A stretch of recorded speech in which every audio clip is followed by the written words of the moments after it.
The mind is a brilliant movie maker, and if you give it a subject like, make me miserable, it will just come up with one scene after another. My experience as an entrepreneur has been potentially, in part, an elaborate upper limit. Those kinds of beliefs are made of agreement. You just agree with them, and that makes them sticky in your consciousness. The moment you say, wait a minute, that's just some crazy belief I imbibed when I was 5 years old. I'm not going to believe that way anymore. But that requires energy. That's why a lot of people don't go into what I call your genius zone. I wonder if you could shed some light on the root cause drivers of the habit of staying small. Yes, I mentioned fear, and what fear does is... Hi, and welcome back to Reclamation Radio. I am Dr. Kelly Brogan, and today I will be in conversation with Dr. Gay Hendricks, who is a psychologist and one of the original gangsters in the realm of personal growth and development. He's authored more than 50 books. He talks about the compendium of his life's work in this conversation. And I really want to highlight a book called The Big Leap, which I have decided is the book I would like my daughters to read of all my millions of recommendations. And it is one that addresses what I believe to be the most essential really point of mastery as a human, which is the expansion into what I call havingness, but it's really joy, pleasure, and the experience of getting what you want, right? If you can't hold that, you will be forever in your contraction, in your complaint, and in your struggles. So we cover many things, including one, why it is that we stay small. Two, how it is that we stay small and how to spot these upper limit problems and tendencies, as he refers to it. And also three, why and how to live in what he calls your zone of genius rather than just your zone of competence. Enjoy. Welcome, Gay, to the show. I'm so thrilled to be having this conversation. Thank you, Kelly. I appreciate you're inviting me. Amazing. So I wanted to start off with a couple of examples from my personal life because I learned best through example. And I've shared a couple of these examples with my audience before, and I use them to illustrate what I call clumsily havingness capacity, right? So one's ability to kind of have and hold.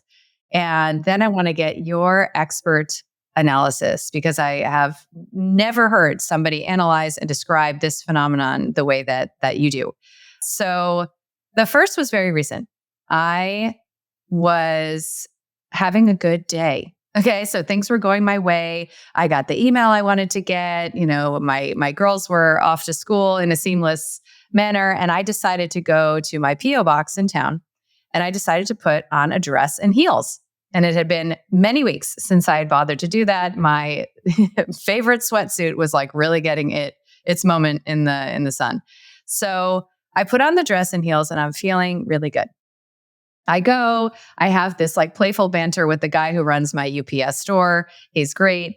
We're laughing. I leave the store, and this group of older women are walking by. And this one woman turns to me and she almost yells at me, right? She's so enthusiastic. And she says, "You're so beautiful."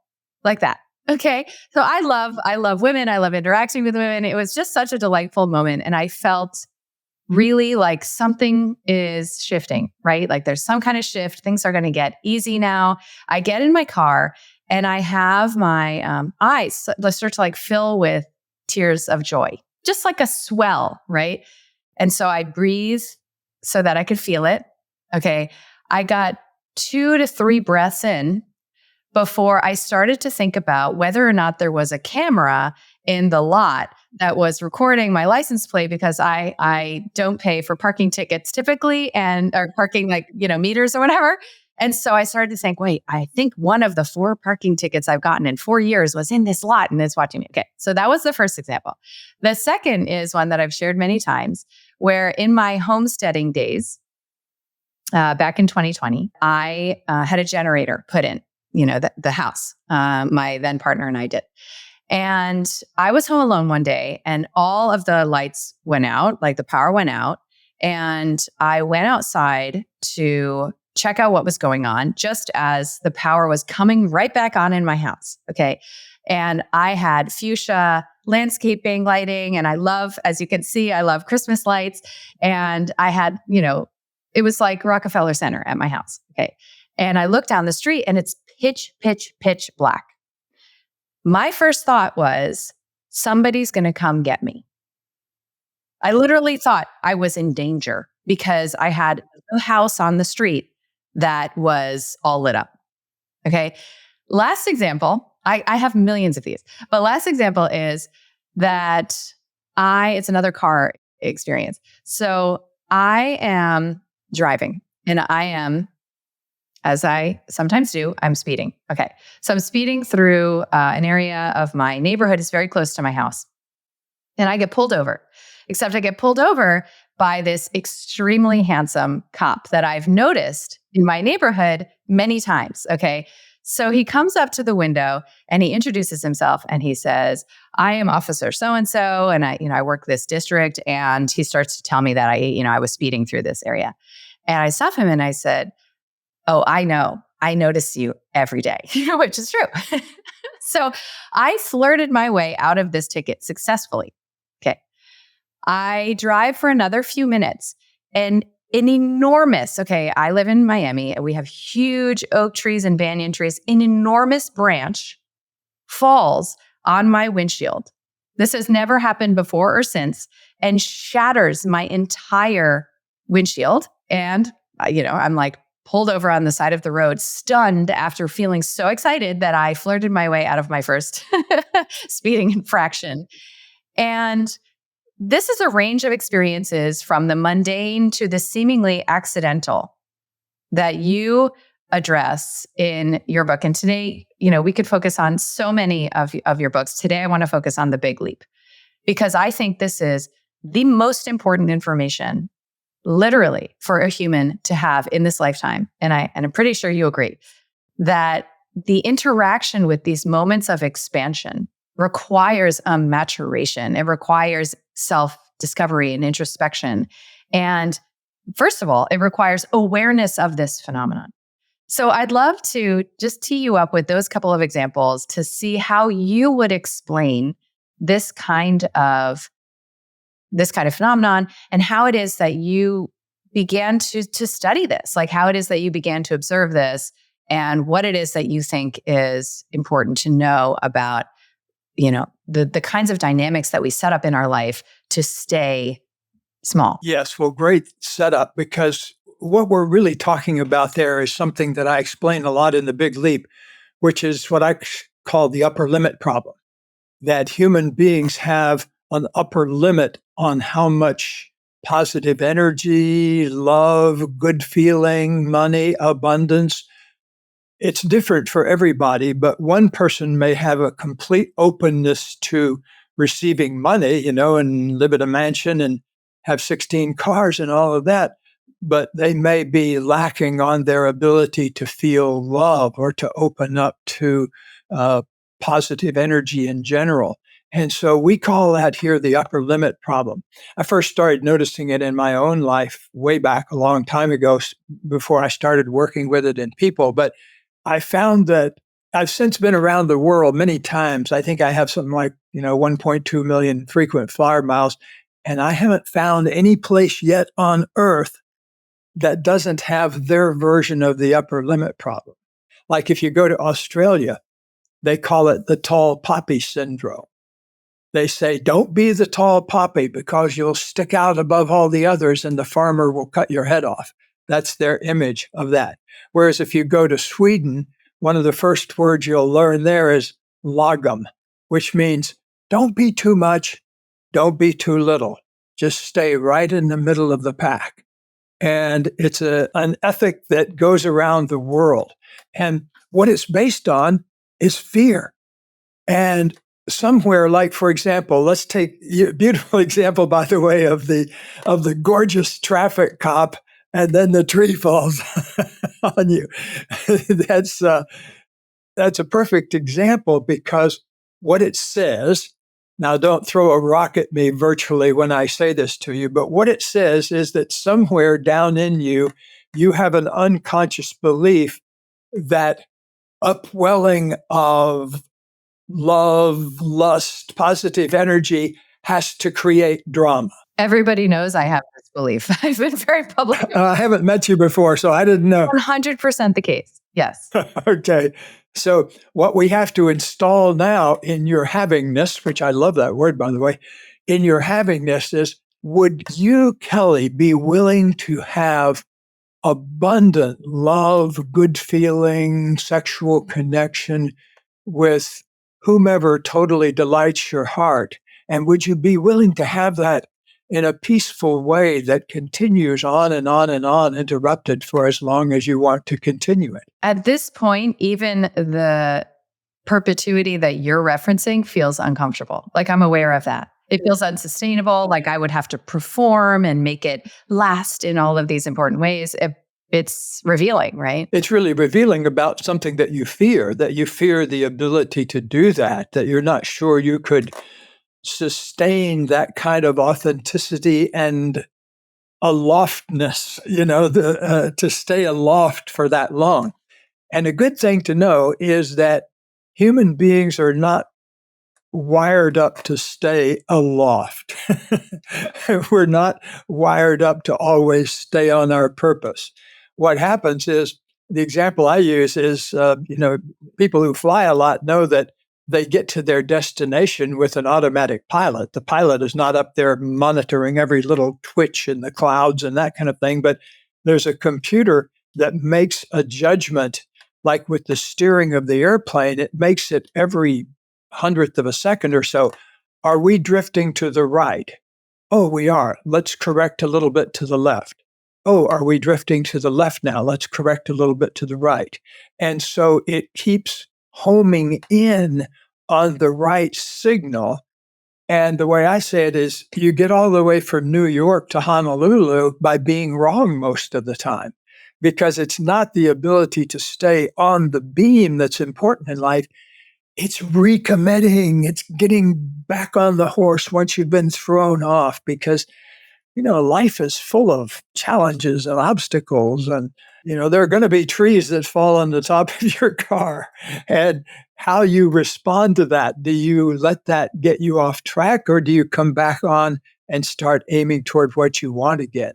So we're always going to be confronted by upper limits. What the big leap is all about is how to move through those instantaneously, rather than getting trapped by them for a month or a year or your whole life. Yes, exactly. So I want to drill a bit deeper in terms of a lot of the, in medicine, we would call it etiology, a lot of the root causes of what it is that we all are familiar with, either from our family conditioning or societal conditioning, or just the habits that we observe of creating drama and getting into these almost like fetishized dynamics with our particular flavors of complaint, whether that's, illness or scarcity in finances or money, or just inconveniences and overwhelm. So you talk about some of the barriers to expansion, and have analyzed, some of the drivers for this, that it makes sense that we are wired this way. It's not an accident. It's not a flaw in our design, and that it seems to serve, at least on the societal level, right? The fabric of society is somehow maintained. And you referenced that. That's fascinating. I hadn't heard those particular phrases internationally, right? That this is a phenomenon that most can relate to. So I wonder if you could shed some light on the root cause drivers of these barriers to expansion, and why they exist, and why it is commonly the case that we find ourselves in the habit of staying small. Yes. Well, I mentioned fear, and what fear does is drive unconscious beliefs that you may have stashed away long before you could think for yourself. By the time most of us go to kindergarten or first grade, we've already kind of imbibed and embodied a lot of the unconscious beliefs that are going to run our lives. Some of them are very positive, like being mom's helper. That's a great belief to have, that good things will happen if I just help out around the house. Well, that's a very positive belief happen, but a lot of times we get saddled with unconscious beliefs like, I don't deserve love. Or another popular one is, I don't deserve to have the spotlight shined on me. I don't deserve to be the star of my own life. And so what I do in the big leap is I go through the unconscious beliefs that I've seen that trouble the most people, even very bright people. I mean, I first started out actually by noticing these things in really super bright people, like executives at Silicon Valley firms, because I started noticing this right around the time I was just about to get my doctorate from Stanford in counseling psychology. And they offered me a job to stay on for a year after I finished my Ph.D. And so I really valued that. And I was at kind of a peak high because I was going to get paid to do the same the same research I'd been working on and paying a small fortune to do the month before, and suddenly I was now Dr. Hendricks in charge of a research study that had actually been started when I was a starving graduate student living on $300 a month. So I was at this all-time high. And I'd also just taken my daughter, who was about 5 or 6 at the time, 6, I think, over to her first sleepaway camp, which was only going to be 3 days. So she was only going to spend 2 nights away from home, and it was only 10 miles away. So it wasn't like she was being sent to Timbuktu to camp or anything like that. So, but it was her first time, and she was very excited about it. And I was nervous about it, and I didn't even realize it until after I got back in my office, and I was feeling so good. Then all of a sudden I started thinking, oh, I'm picturing Amanda being lonely, sitting in a corner by herself. And I'm picturing her not getting along with the other girls. The other girls are shunning her. And just one little negative thing after the other. The mind is a brilliant movie maker. And if you give it a subject like, make me miserable, it will just come up with one scene after another, that'll turn your stomach. It's designed to turn your stomach.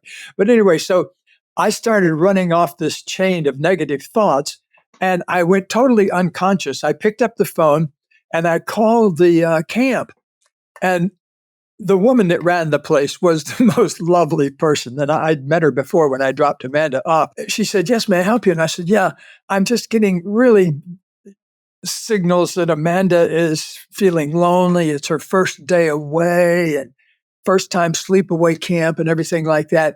And I just want to just do a check on her and make sure you take care of her if that's the way she's feeling. And the woman was so great. She said, well, I'm looking out the window and I see Amanda out there kicking a soccer ball around with other girls. She doesn't look unhappy to me. And then she said, this was the most profound thing. She said, Dr. Hendricks, could it be that you're the one that's feeling kind of lonely and left behind? Now your daughter's kind of going out in the world and sleeping other places. And the second she said that, I said, oh my gosh, what good is having a PhD in counseling psychology from Stanford if I can't see one projection of my own? So it's kind of a humbling moment at the time. So I began looking for that with other people. And what I saw, especially with these brilliant executives, they would do something really fabulous at work. Like in one case, a guy got a $1.5 million bonus dropped on him one Friday afternoon. And instead of going home and celebrating with his family, what did he do? They had the worst fight that they'd had in the history of their 12-year marriage, which now involved children and a fancy house and everything like that. So, but what triggered it and what triggers in us is kicking us into the unknown. You see, when something like that happens, it doesn't even have to be a $1 million check in your lap or anything like that. It can be just me saying to you, hey, Kelly, you're operating in your genius zone right now. It's very clear from the way your voice is and how authentic your body movements are that you're doing what you ought to be doing in life. So I just want to give you feedback here from another part of the universe. Stay on with what you're doing because it looks really good on you. It lines you up very well with the forces of good in the universe. So now this is your point to see how much positive energy can I possibly take? Because see, that's the big trick in life is to let ourselves feel good and then keep feeling good and then keep feeling good and keep feeling good. And same thing with keep succeeding and then succeeding more. But what often happens is we have an old unconscious belief like, I don't deserve all this love. Clunk. We put the brakes on and screech to a halt and create dramas around us. So people love to ask me questions, and I love to ask questions of others because inquiry is play. But some of my interviews and answers are too hot to handle for Reclamation Radio.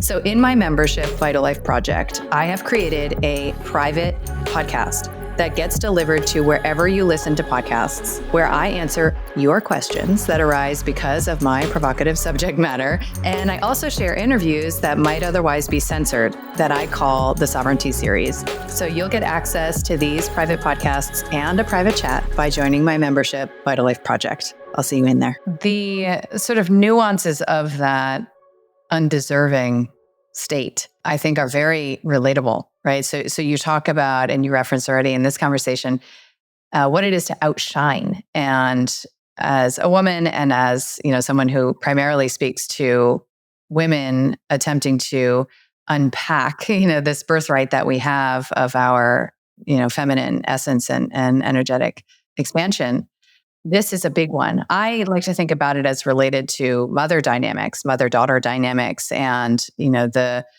sort of forbidden territory of being more powerful, more loved, more beautiful, more whatever than your mom, and the subconscious commitments we make to staying within her comfort zone, right? And we, extend that to our relationships with other women so that we connect through complaint and commiseration rather than celebration. And, I remember when I started to commit to really celebrating with my friends rather than continuing to, foment material for complaint, I really worried that I would have nothing to talk about, that it would be boring, that my personality and the essence of what's interesting about me would somehow drain through the floorboards, and all that would be left was, me coming to talk about how amazing my daughters are and how much revenue the business made this week, right? And then it'd be like silence, just like a total air ball that nobody's catching. And that outshining, and again, it's the very valid roots of that fear, the perception that we are fundamentally broken people that don't, aren't worthy of a different kind of experience. These loyalties, I'm a big fan of family constellation therapy and loyalty to our parents and ancestors and their dilemmas, right? Taking on other people's challenges as our own and staying loyal to not only these individuals, but then the tribe kind of, right? Like the concept of moving beyond the pale. And, this litany of reasons that we stay small, I think you've contributed yet another one I want you to say a word about, which is like this idea that if we're already feeling like too much, like we already are apologizing for our existence to some extent, if we become more of ourselves, materially or metaphysically, energetically, then we would be even more of a burden. I noticed that with these executives is when I would talk to them about why they were holding themselves back, that was one of the frequent fears that would come to light was, I've got 100. I remember one guy in the Midwest company that I was consulting in. He said, I already get 150 emails a day. What if I become a CEO? What then? This was a senior vice president kind of person. And he did later on become a CEO of a whole other company, but so he successfully worked this out.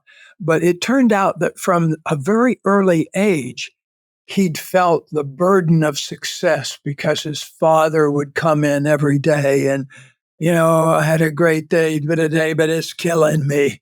And so, being inoculated day after day, of course, he would have this unconscious belief that life is a burden. Success means more burden. You got to make yourself hurt to succeed. And those kinds of beliefs are a lot more prevalent than you would think among even the, top flight executives that I've worked with. So don't feel a bit bad if you uncover that you have a fear of really fundamentally believing that you're lovable. Well, gosh, Half the people I work with, even they may be the CEO, but down in there, they uncover the fact that they feel like an imposter. They don't deserve it, the amount of love. If people only knew who I really am.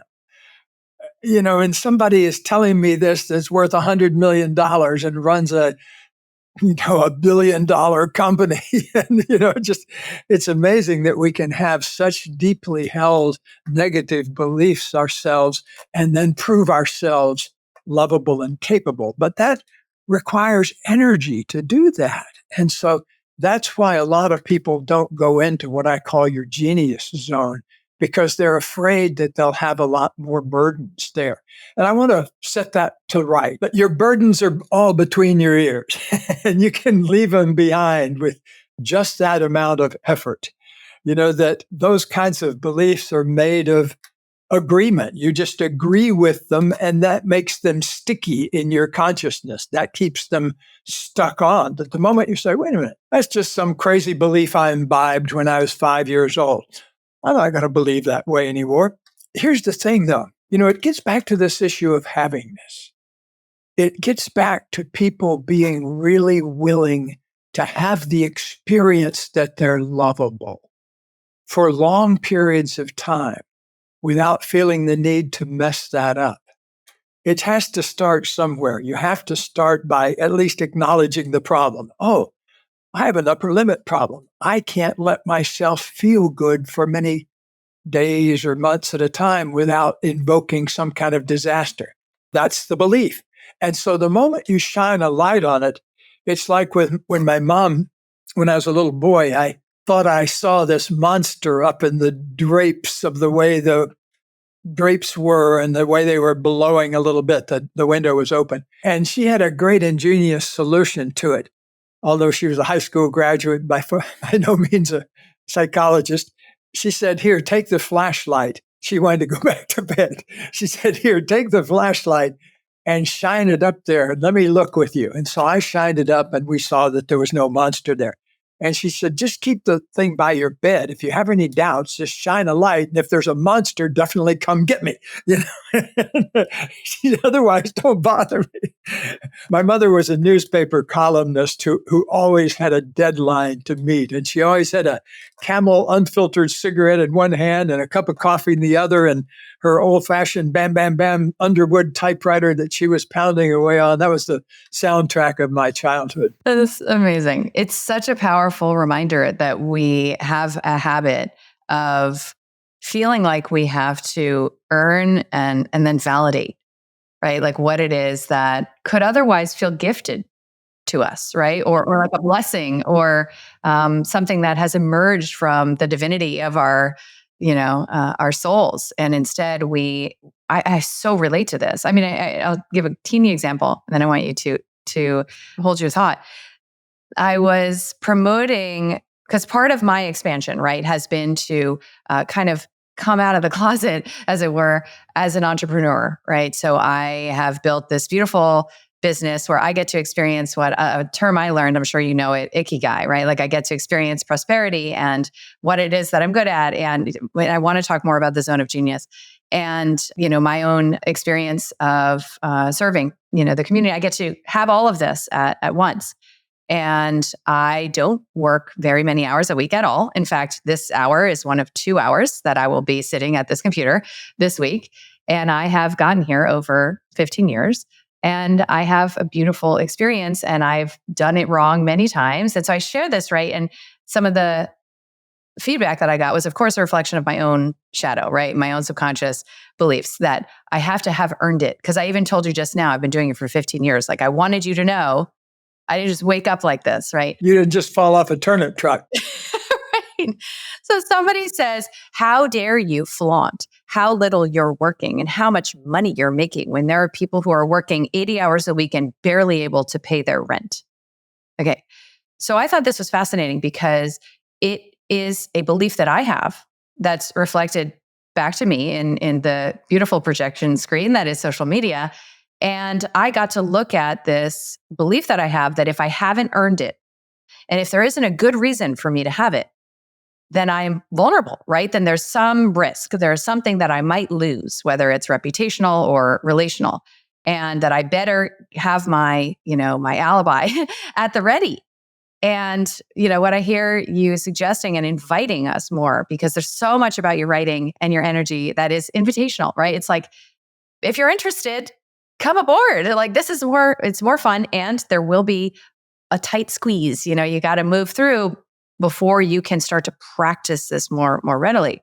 But what I hear you inviting us to consider is the possibility that these constructs between our ears are not necessary when you get in the practice and habit of simply enjoying what is. Yes, that's such an important point, that you have to start by giving yourself permission to do something like, let myself feel good for 10 seconds in a row without interrupting it with what I should be doing later. And first then expand that for 20 seconds. And then someday you'll get to, it took me a lot of focus just to get to the point where I could let myself feel good and be happy for a couple hours at a time. And I set myself the intention of spending half my time in my genius zone, doing only things I love to do. But that didn't happen overnight. It took me, several years of work to get to the point where half my 9 hours of work a day were spent doing the things I most love to do. But I didn't mind doing it, because every little bit along the way, I was doing more stuff that I love to do. And I want to put in a plug for that, because I just, speaking of prosperity, I never imagined that I would ever make any money from writing my books. I wrote my first book. I got paid $800 for it in 1973. And I was a starving graduate student, and I wrote it on a borrowed typewriter. I didn't have a typewriter at the time. And I would sneak into the School of Education building where they had these fancy, cool IBM Selectrics. And I would just pound away from 7 o'clock at night till 11 o'clock at night on working on my book. Anyway, I mentioned that because it didn't occur to me that I could make any money doing this. And yet 51 books later, I've published 51 books. I just sold my entire literary catalog, which basically means the right to collect my royalties, to a big company for a 7-figure deal. And so it's possible to have a good time along the way, make plenty of money with your genius, and even if you work it right, get rich doing it. But you'll never find out what you could do until you kind of take yourself off the bench and stand up and walk onto the field. That's the requirement. You've got to show up. You've got to be willing to make a commitment to living in your genius zone. So right now, there's nothing stopping you. Make a commitment right this moment. If you're hearing this or watching this, make a commitment to opening up more genius in your life, to spending more of your time doing what you most love to do. When I first started, I was barely doing an hour a day of what I most love to do. Then it took me, with some work, 4.5 hours a day. Then I set the dimension of 70%. I wanted to be in my seven of my 9 hours spent every day doing what I most love to do. Then I hatched a really wild idea. Wow, what if I had a relationship with a woman where we had a relationship where both of us where it just ran on positive energy, where we didn't stop to have an argument every 3 hours or 3 days. That was a big one, because I was in my 20s at the time, and I'd never created a lasting love relationship. They were all, a couple of them lasted a couple of years, but they would always end up the same way. I always compared it to the launch of the Titanic. There would be great fanfare, but then 6 months later, we would hit an iceberg. And I realized after many icebergs that, who is the iceberg here? Yeah, what do I have to do with this? Yeah, so that's, anyway, Katie and I should mention also that Katie and I are in the midst of celebrating our 43rd wedding anniversary as we speak here. So you solved that upper limit problem. I solved that one to the max. Just like I solved my mom. My mom was this wonderful woman who lived her whole life. She was a newspaper columnist who wanted to write a novel. And she put it off for 60. First it was, I'm going to do it as soon as I get a few weeks off. from writing my column. Then it became, I'll do it when I'm retired, when I'm 60. And then when she was 60, they said, stay on for another 5 years. And so anyway, what I'm saying is that she lived in this space of unfulfillment. Now, I went to the opposite extreme. I'm the most fulfilled writer you'll meet today, probably, because I've published a lot of stuff and made a lot of money doing it. And so I went to the opposite extreme. But there are some ways in which I limited my life based on some of those old limiting beliefs, like I don't deserve the spotlight. I'm here to support the spotlight, but not to be the star of my own life. Those kinds of things that you as an entrepreneur certainly need to monitor and master. Your ability to go full out in the passionate program of your life. And part of it involves a business, and part of it involves your children, and part of it involves your audience and things like that. But your invitation is always to go more and more and more in the direction of your genius zone, always doing more of what you're most loving to do. Yes. Well, it's fascinating because as a product of a lot of feminist programming that I work to expose in my process of bringing awareness to, sort of the bait and switch of a lot of it, I've come to understand that my entrepreneurship, if that's a noun, that my experience as an entrepreneur has been potentially, in part, an elaborate upper limit, right? So that I didn't experience, and maybe haven't, and hope to, the fulfillment of my relational world, right? So, the husband and the kids and the family that could have offered me as a mother and as a wife a kind of fulfillment that is never going to be available through my job as a woman, right? So what if I created this elaborate experience as an entrepreneur and a professional and a credentialed clinician and all these things, so that I didn't have to feel, right? Like the discomfort of that kind of abundant love. And you can spot these limits once you get the concept in very elaborate forms and very sort of mundane forms. And I want to spend a moment just so that people can feel, like they have a bit of a roadmap and they can start to detect these, because you do an incredible job in this book and in your work of helping us to see what upper limits look like, right? So they don't just look like worrying, although that's the most common one I think we all can relate to, is just worrying about stuff, like with your daughter at our sleepaway experience, right? So you just started worrying. I manufactured the worrying about the parking ticket while I was like sitting there feeling joy for a few seconds of my life, right? Just joy for the sake of joy.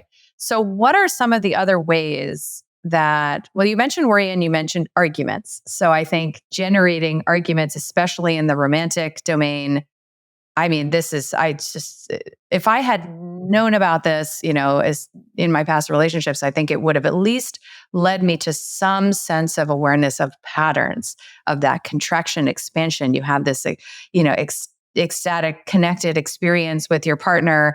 And then somehow, the next morning, the way they're washing the dishes is like literally driving you out of your mind.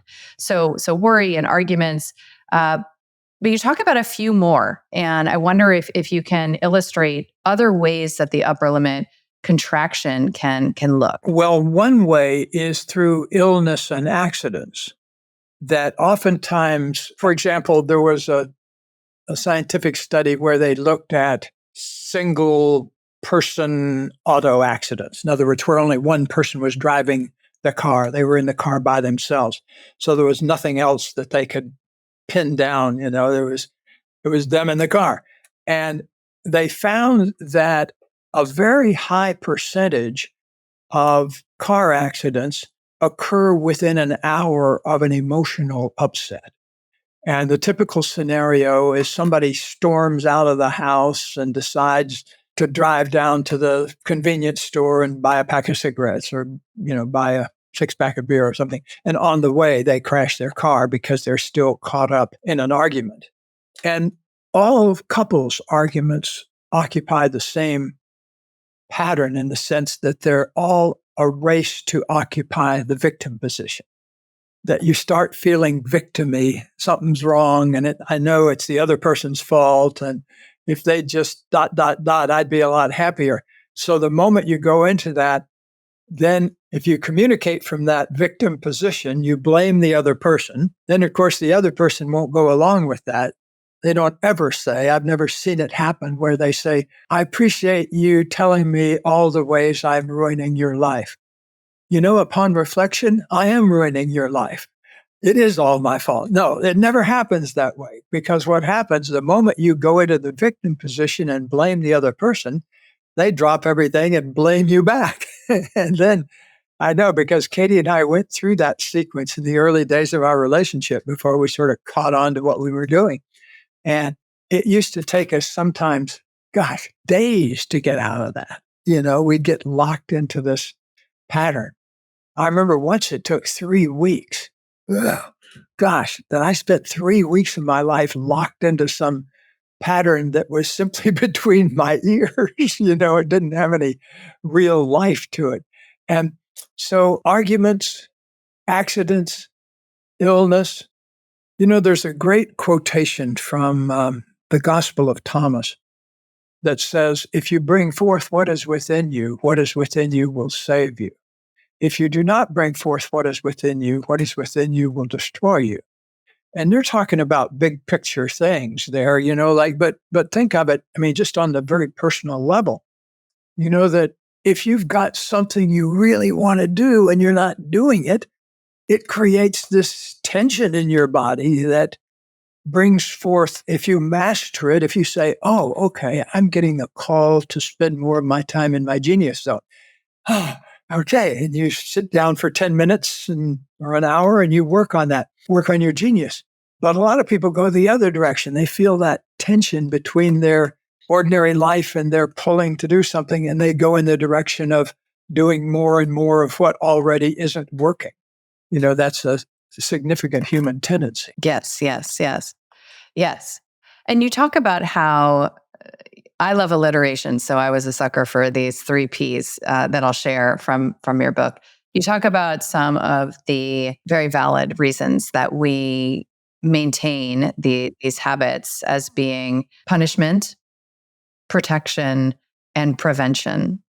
And I found that to be such a helpful rubric because, I'm sure there's nobody listening at this point who's confused about why it is that punishment and the familiarity with punishment and even the satisfaction and fulfillment of the cycle of punishment could be something that we actually want, right? Let alone maybe even somatically enjoy. This concept is now, I think, really permeating the collective in a way that was anathema to most of us even 5 years ago, 10 years ago. So you are really an early shifter in a lot of these concepts, but that we would want to write like that, that it would actually fit into my conscious conception of reality, that I would be punished with that big stick in my windshield after having potentially overexpanded my erotic energy, to me makes a ton of sense. And just being aware of that, being aware that I have this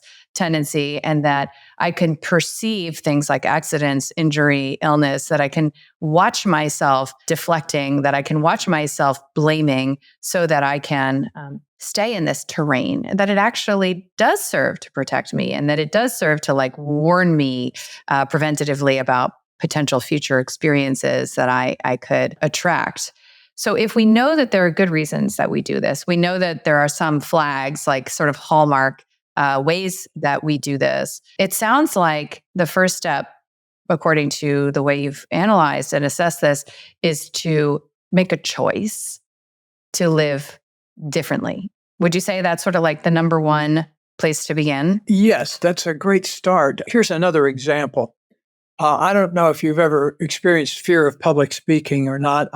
Interestingly enough, when I wrote my first book, which I told you I on a borrowed typewriter, it came out in 1975, and it was called The Centering Book, and it was based on, I spent a lot of time volunteering in my daughter's first grade classroom, and I saw the teacher needed centering activities, like a little relaxation activity or a guided visualization to help the kids get settled back down, because they'd go out for recess, and then it would take her 10, 15 minutes to get everybody sort of organized again. So I wrote this little book called The Centering Book, became a surprise bestseller. So I got invited right after the book came out to go to Kansas City and give a talk at an education conference. And so, wow, my very first time out, I get sent an airplane ticket. And so I flew to Kansas City and I gave a talk to maybe 150, 200 people at an education conference, and they all applauded. That's great. And I'm backstage afterwards getting my stuff together, and a man comes backstage and he said, I just had to tell you that your speech made a big impact on me. And I said, oh, thank you. What was it about it? I wanted to hear some more. And he said, well, it wasn't what you said, it was how you said it. And I said, oh, okay, what was it? And he said, your voice shakes just as badly as mine does when I try to speak in public. Now he tells me I didn't even notice that I'd been so nervous, apparently.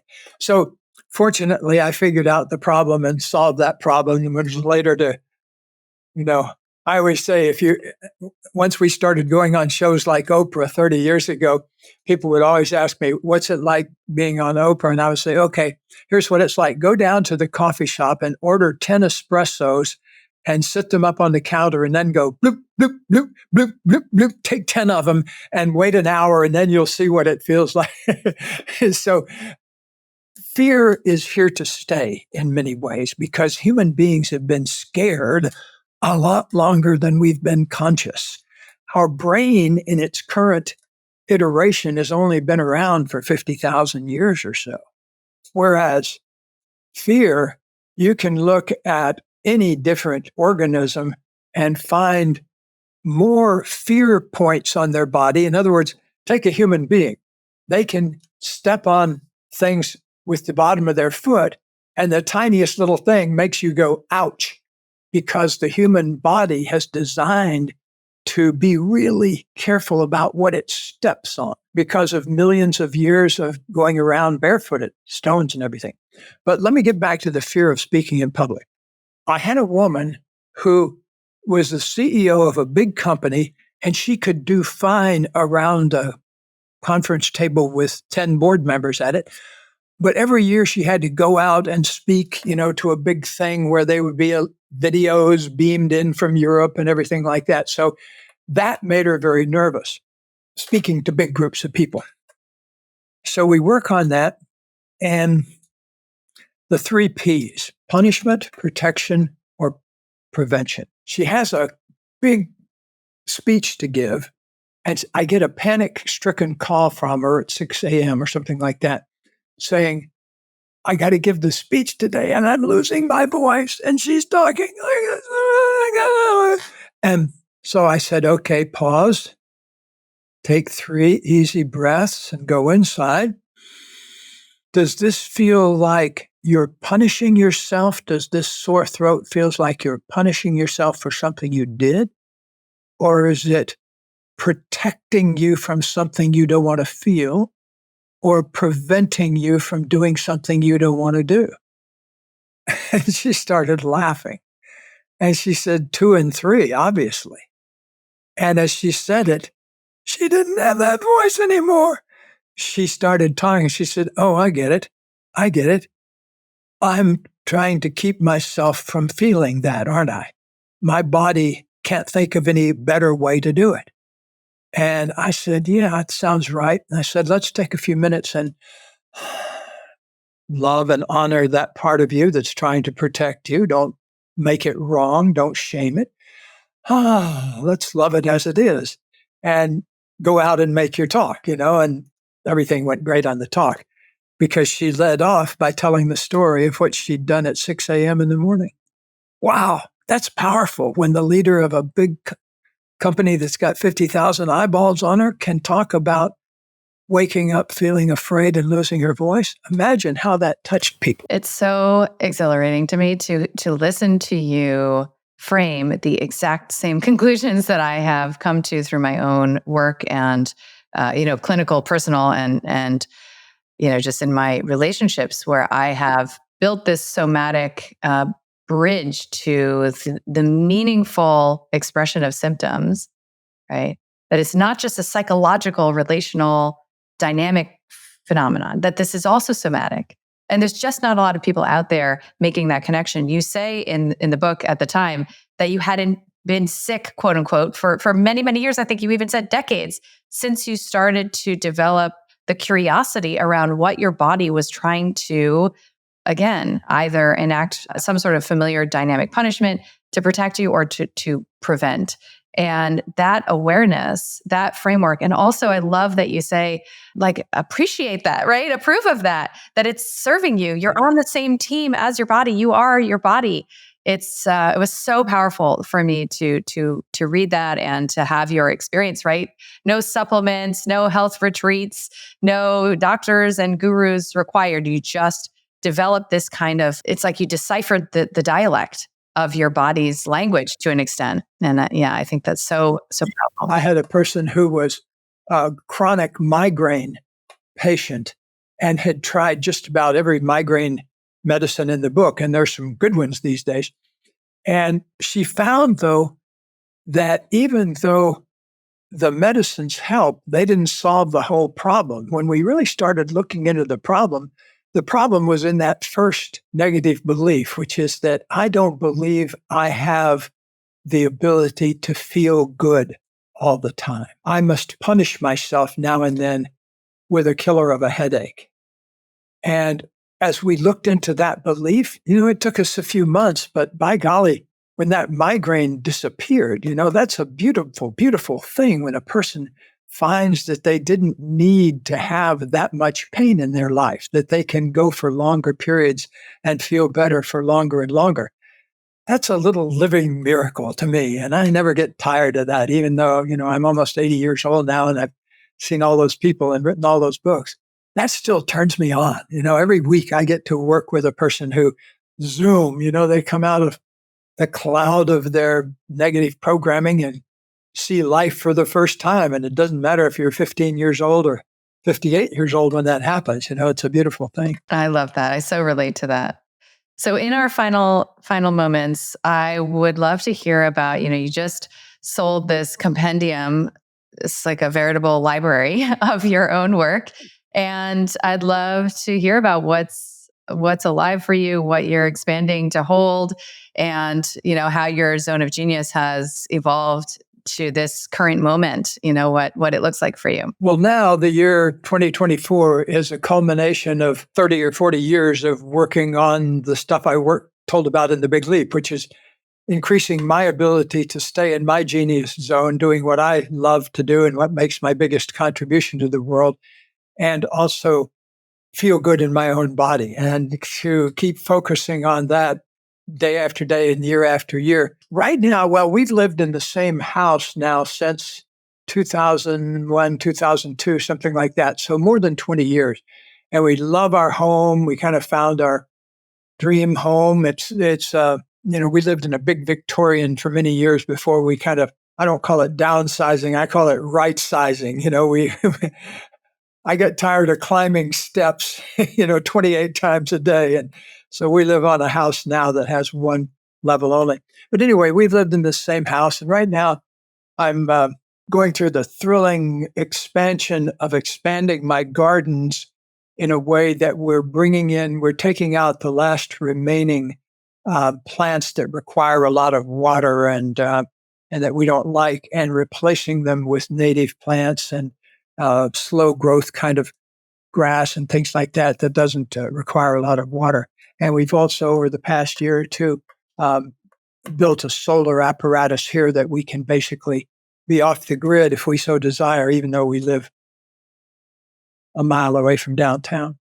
So I would say increasing these kinds of things. Plus, the big thing to me is keeping the spark of creativity alive. So doing this with you, I do this lots of times and do these kinds of things. And on, just last Saturday, I went down to LA and spoke at a writers' conference where there was actual live people in the audience, 500 live people in the audience, as well as thousands more out there on the internet watching all this. But to me, it's keeping that spark of consciousness alive. And just doing whatever feels like the right thing to do, given that whatever that will keep that spark of consciousness thriving. Well, I am so grateful that you have been committed for so many decades to honoring yourself in this way. And you're such a living example of how the commitment to one's own fulfillment and expansive pleasure and joy is really the gift. You are giving the gift to the world through your own self-allegiance and honoring in this way. And I am a huge fan. I am excited to dig into more of your work.